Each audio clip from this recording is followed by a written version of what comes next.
Hi, it's Heather Michet with Across the Fence Farm, and today bringing you in this video a very unlikely helper, seemingly, to getting more fungi in your gardens and property where you live. Please follow along and subscribe to the tribe here at Across the Fence Farm. If you like this video, please do click that like button, share it with friends to spread the word, and let's get into what's spreading at the farm today and how it can benefit you and your gardens. So there's so much benefit in having this particular quote waste unquote product in your gardens, and hang tight with me to learn more about it and what it is so that you can produce and have more of this and these in your garden. All the variations thereof. Fungi. I just spotted this variety today underneath my rhododendrons. Another variety that clearly is very tasty to somebody or somebody's. Look at all that's been eaten away here. Little baby coming in right over there. This is a fascinating area of study that I've just really started this year, is in the world of fungi and mushrooms. So let's get the connection. What was the stuff I was just showing you at the beginning? This, my friends, is Rabbit Hutch cleanings.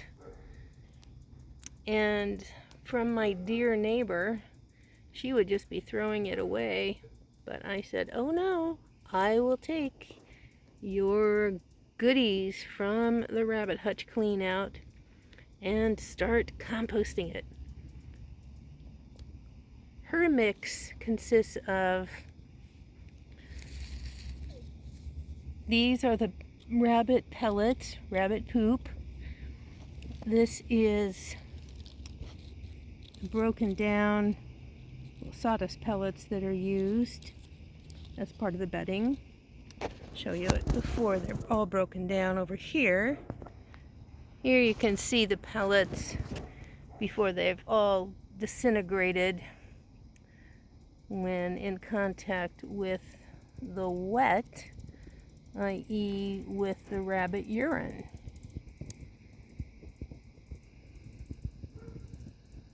The second, or actually third, fourth component is Timothy hay. So we have 4 components to this rabbit composting material. Not composting the rabbits, but taking their gifts and utilizing it to make fabulous compost. So those 4 components again are Timothy hay, the sawdust pellets, the third is the rabbit urine, and then we have the rabbit poop or rabbit pellets. Those are the 4 components of this particular Rabbit Hutch Cleanout Gold. It is rich, rich, rich, rich. Here you can see some that I've put down a couple weeks ago. It's already starting to break down with mold and mycelium starting to take place. Look at all those fibers. I've also had buckets that have sat in the heat for a while, i.e. just outside in a sunny area during the summer when I was just saving up the 5-gallon buckets of Rabbit Hutch cleanings until I was going to place them all together in one spot. And the fungi that grew in the buckets with this compost material within them was just amazing. So that gave me my first clue on yet another benefit to this great Rabbit Hutch Cleanout compost. Another big benefit to Rabbit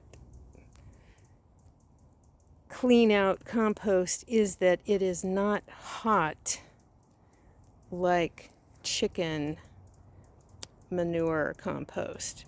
So that means that you can place this rabbit compost material out onto areas with plants. I wouldn't put it right on the plants, but on areas that you want to build the soil, which is exactly what I'm doing here in this area right around Ilsa the apple tree.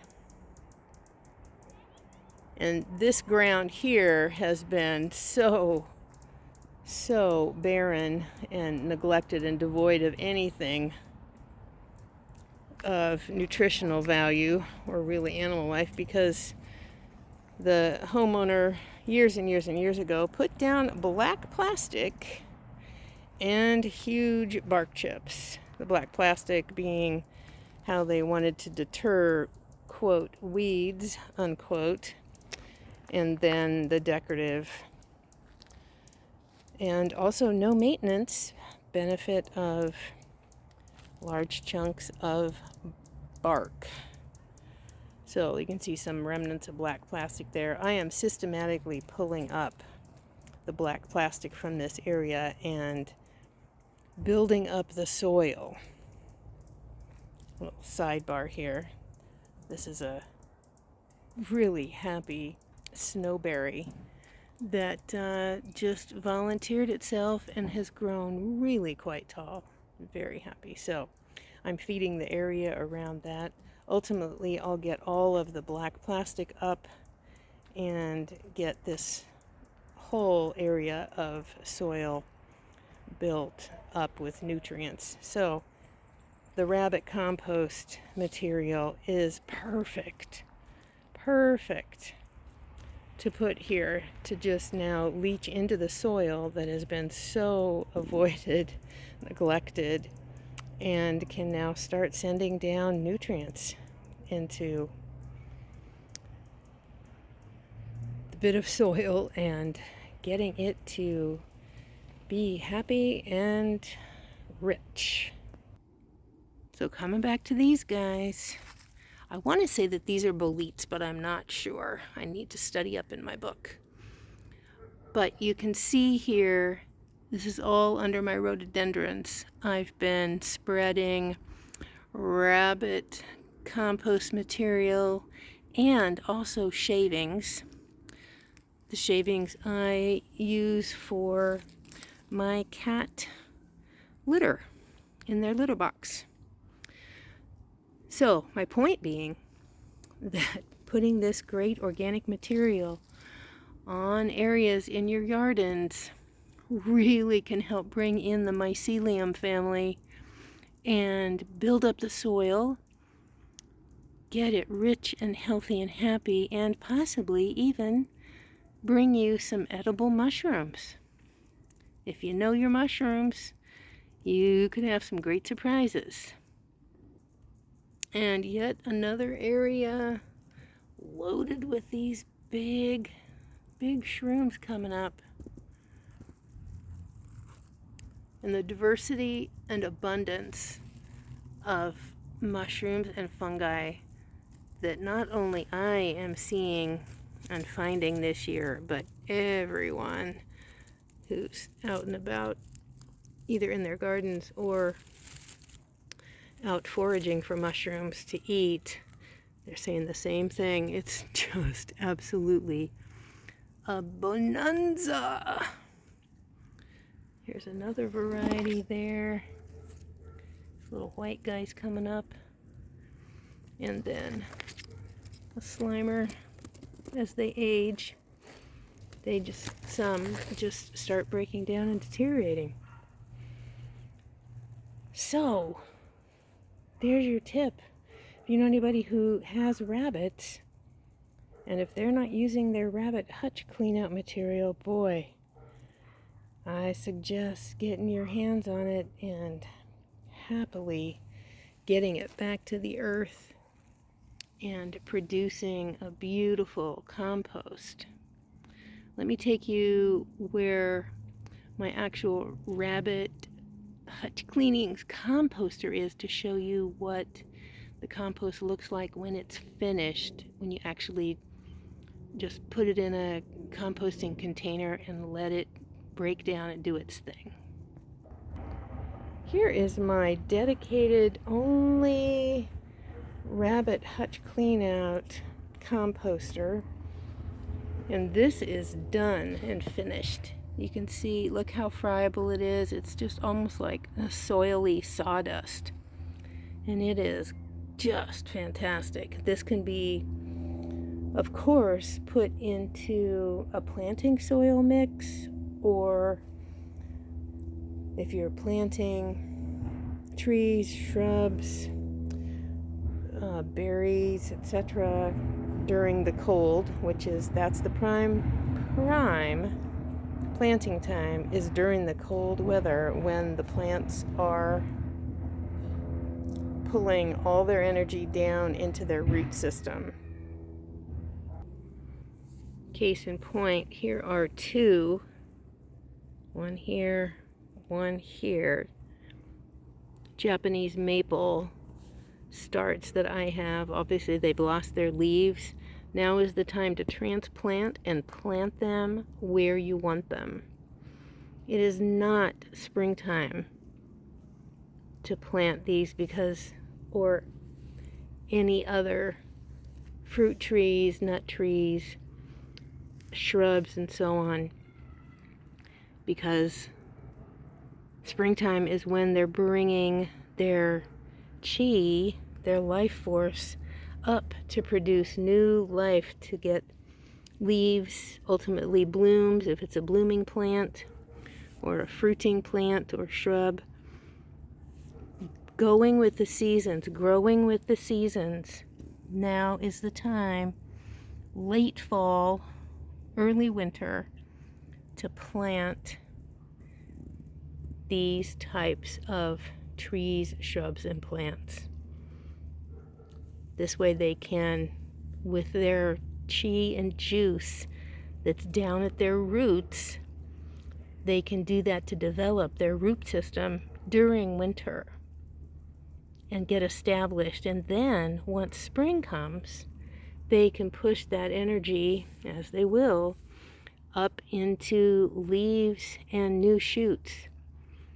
But if you plant these in the spring, they're struggling because they can't, with their energy going upwards, they can't devote the energy to establishing their roots, which is what they need to really get a good solid base of growth and then be able to spring up in the spring with new growth. So thanks for watching. It's been fun sharing with you this extra benefit of using Rabbit Hutch Cleanout or Rabbit Compost to encourage and bring in more fungi to your gardens and yardens. It's a magical, magical gift, truly, to have and put into compost or use as soil developer. You can use it basically as a mulch now in winter around plants that are established.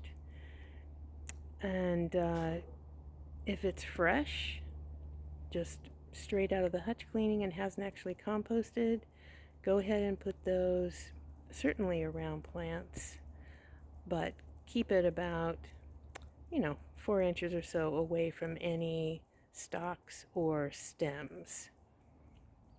It's Heather Michet with Across the Fence Farm, bringing you tips for sustainable growing and living. If you like this, again, please hit that like button, share it with friends, comments, ask me questions, and please subscribe. Thanks for being here. Thanks for doing your part in creating a sustainable life.